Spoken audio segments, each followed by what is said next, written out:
Stanisław Barszczak, we now for the Catholic Church.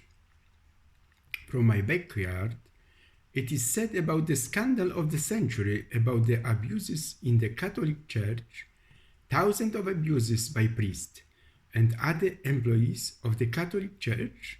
What sounds like a crazy conspiracy tale is actually true.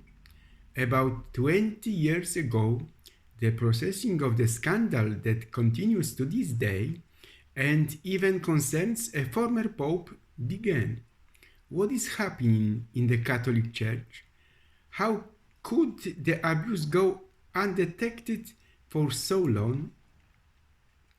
A careful observation of the civilization of the third millennium also shows that abuses also occur in the other areas, in prison, reform schools, among educators, among doctors, because here too little attention is paid to refreshing and illuminating the topic.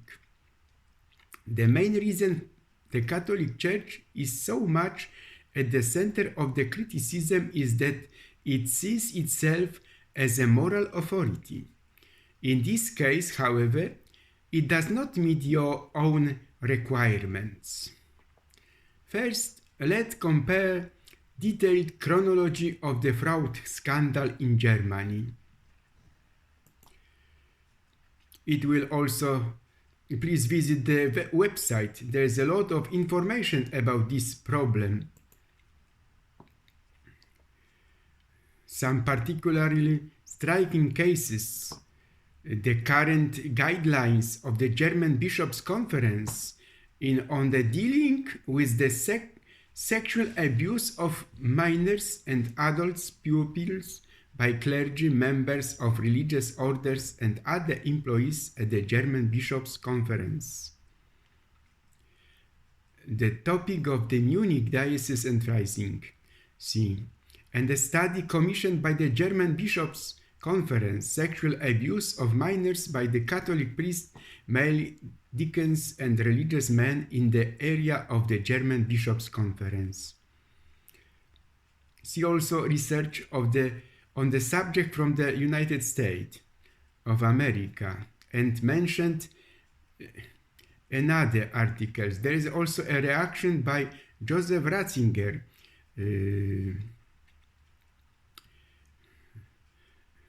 Benedict XVI, to the charges brought against him, in addition to the 80-page no public statement to this problem. A symposium on the Catholic priesthood was being prepared in the Vatican for 2 years. It was supposed to be a response to the crisis in the priesthood profession. However, the most interesting statements over the 3 days came from women. The International Symposium in the Vatican City on the image of the priest concerned, among others, celibacy and women's ordination. It was a priest image conference, self-confidence and vague search for ideas. Pope Francis himself opened the symposium on Thursday morning, on February 17, 2022, with a more personal statement about closeness, now one of his favorite topics in priestly life: closeness to God in prayer, closeness to the bishop and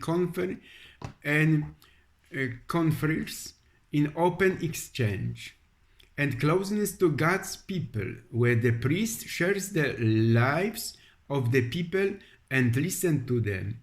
Cardinal Marc Ouellet organized a symposium with the French Center for the Study of Vocational Anthropology.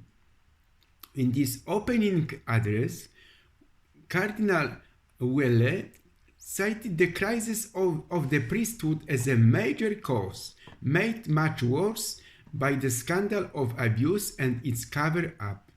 Speakers in the audience room list the church-specific reasons for such a lack of culture, at best indirectly or affect them. A professor of dogmatic at the Pontifical Gregorian University spoke out clearly against the ordination of women to the priesthood on Friday night.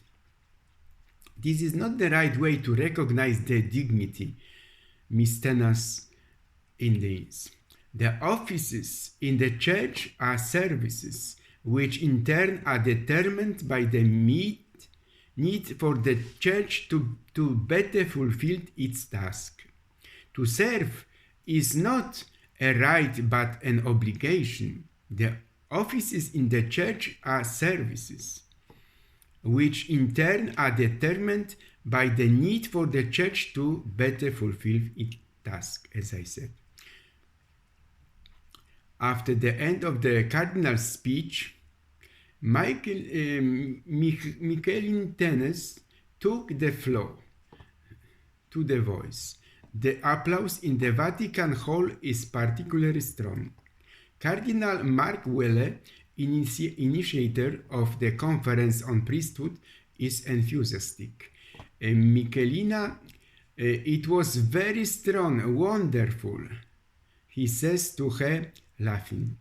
As the microphones on the podium are still on, the auditorium and the audience of the live webcast are also hearing praise for Tenes. But the fundamental issue is how the church can best fulfill its mission of showing God's love to people. Chiara Amirante describes very impressively what it might look like today. As a 27-year-old political scientist, she started looking after young people and children at the Termini station in Rome. As the penultimate speaker at the 3-day conference, she's the first to get really concrete. She reports quietly, eloquently, emphatically on the subject of people on the night. It tells about names, faces, and fates between abuse, drugs, prostitution, gambling, and internet addiction, also in rich neighborhoods. The fundamental problem, however, is how the church can fulfill its mission of showing God's love to people, stated the Italian nun and senior worker of the Curia, Alessandro Smerilli. An Italian nun and a leading worker in the Curia, Miss Alexandra, clearly state, of course, there are too few women in positions of responsibility in the church. Someone else spoke from the experience of the Comunità Nuovi Orizzonti, New Horizons, movement out of a hunger for love and attention.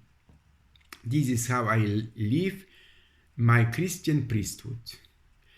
Hardly anyone is as in demand during the next coffee break as Miss Amirante. Cardinal Kevin Farnell and as moderator praises, "You took us from mere theory to practice in the street." Cardinal Kurt Koch warned that the question of women's ordination is perhaps the most difficult issue in ecumenism. The Catholic and Orthodox churches agree to exclude women from the ordained ministry. However, evangelical churches show a lack of understanding of these churches. The most recent symposium on fundamental theology of the priesthood was also intended to counter this objection. Instead of demanding the ordination of women, there is now always a desire for the Catholic Church to find new forms, services, and tasks. I said, Miss Michelina Tenes, a member of the First Commission for the Ancient Female Diaconate, founded by Pope Francis in 2016, even cautioned, even if there were female deacons with their own commission in antiquity, old tradition should not simply be revived today. Yes, more is needed. Initiative emphasizes by me. However, it is not known exactly what more might look like. The orders, guidelines of the Church must awaken the world. A number of religious orders and communities await impulses. They would have to wake the world up, speak prophetically to its conscience, demanded Miss Smerilla. The symposium also covers the profiling of religious and married couples. It is also necessary to correct the imbalance of the clergy in the Church. As for the subject of celibacy, it remains rather general, defending it, as Pope Francis did at the beginning, as a gift, in German geschenkt, celibacy. However, there would have to be appropriate conditions for priests to be celibate. The Spanish theologian Emilio Justo calls it another way to love and be loved.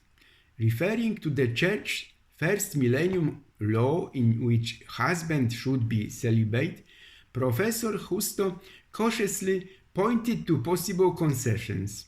For example, one might consider ordaining older men after the end of the family phase. In fact, a different culture of discussion is noticeable. Romansh rather than Germanic Anglo-Saxon. Controversial details are usually not discussed in public. Much confidence in the Catholic understanding of office based on the ancient Church Fathers. Thomas Aquinas, Vatican II, and statements of the last popes. General description only indicate the nuances. Link tip Pope, celibacy should remain. Here the friendship between priests helps a lot. What concerns today's priestly existence? According to Pope Francis, part of this is an open and sincere relationship with one's own bishop and closeness and fellowship with other priests. Then too, a celibate life will be successful. Cardinal Mark Welle and the German debate in the background of Roman statements. Incidentally, the symposium was not intended to steer or question what is happening in Germany, said Cardinal Welle in an interview last Thursday. However, the German debate is definitely in the background of speech. It would be interesting if the voices of the international symposium were also heard in Frankfurt, and voices from the synodal path in the Vatican auditorium. After all, both events are seen as part of the global synodal process initiated by the Pope. See testimony of Roland Juchem, K&A through internet. I am convinced that the Catholic Church also has a playing field in this world. In my opinion, certainly the case of abuse is proportionally negligible in comparison with statistics taken from other professions, however scandalous and alarming it is. The symposium did not respond satisfactorily to problems in the Church of the future, such as the crisis of the child abuse within the Church. Is the infallibility another problem of the Pope speaking from the cathedral, ex cathedra? A matter of linguistic conjugation, I ponder, I am, you are, he is, in the history of the institution of the Roman Catholic Church? Or is it the infallibility of the bishops together in Rome? Catholicism represents a very long political and economic process in the Church. We do not know what to take, what problems would have to be raised in the future. In Australia, legal regulation was raised in the structures of the church. In Ireland, the image of the evil and Holy Virgin Mary. Let us emphasize here that Catholicism is to open up to the contemporary public space dominated by cosmic mass media, but it can also cooperate with programmers of the modern world. It can take artificial intelligence algorithms. Nicolaus Copernicus already changed our perception of the world. I have such a judgment about the father benefactor from Fromborg City since 1972. In the House of Culture in my village, in my youth, there was an exhibition on the occasion of his 500th birthday anniversary. Hence, I believe that in our mutual relations, it is necessary to maintain, if not to maintain an attitude of openness, wisdom, and love.